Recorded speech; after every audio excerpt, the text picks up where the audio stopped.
Et le chef du gouvernement Raymond Ndong Sima, qui présidait par ailleurs les assises de la 17e commission ministérielle de l'enseignement privé, débutée il y a quelques jours à Libreville avec la participation de plusieurs responsables de l'ordre de l'enseignement privé. On fait le point avec la presse de la primature.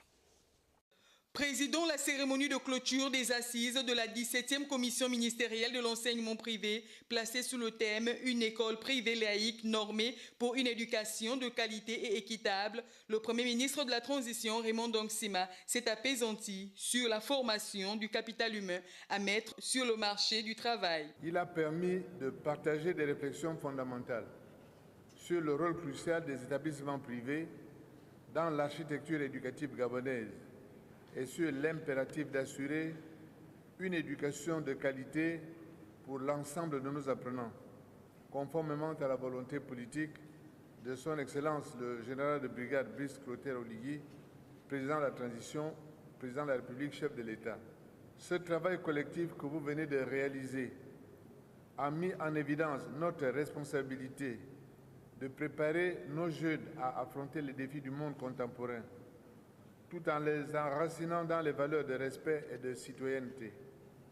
À ce titre, les exigences de qualité, l'évaluation régulière des infrastructures et des programmes pédagogiques, ainsi que le respect rigoureux des normes professionnelles sont des échelons indispensables pour garantir la réussite de notre politique éducative.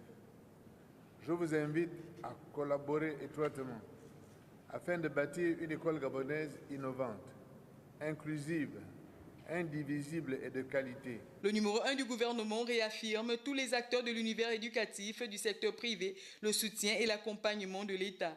Il est de notre devoir de veiller à ce que nos établissements soient en mesure d'accueillir et d'accompagner chaque élève dans son parcours d'apprentissage en éliminant les obstacles qui pourraient entraver leur réussite.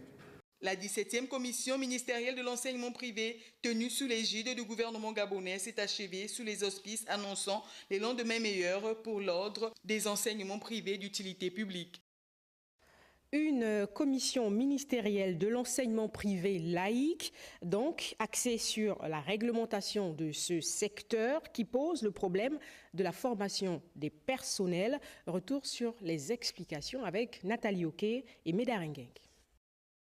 Réunis au complexe Ali Bandeng, les experts de l'enseignement privé laïque participent aux assises pour réfléchir sur les mécanismes de fonctionnement du secteur privé, notamment celui de la formation des personnels, un volet souvent décrié. La quête de la normalisation de notre secteur d'activité ne saurait se limiter exclusivement à la régularisation des situations administratives, juridiques et commerciales. Elle devrait également porter sur les aspects pédagogiques. L'enseignement privé se doit, autant que faire se peut, de respecter les normes publiques quant à la qualification du personnel enseignant, aux ressources et équipements pour l'enseignement. Sur cet aspect, les autorités gouvernementales exigent à ces établissements de se conformer aux directives et aux programmes officiels. Pour avoir un système éducatif de qualité, inclusif et compétitif, jouissant d'une notoriété, s'exprimant positivement au-delà de nos frontières, le respect de la réglementation en vigueur ne saurait être vu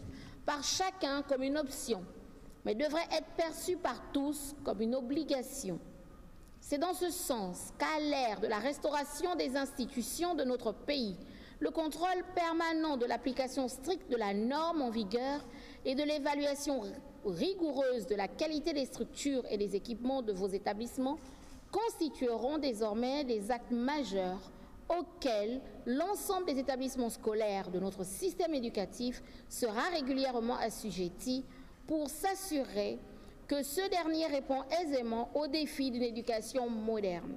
La qualité des apprentissages, la formation des personnels demeure une priorité. Toute chose qui amènera ces experts à s'impliquer sur le fonctionnement de ces établissements privés laïques au sortir de ces travaux.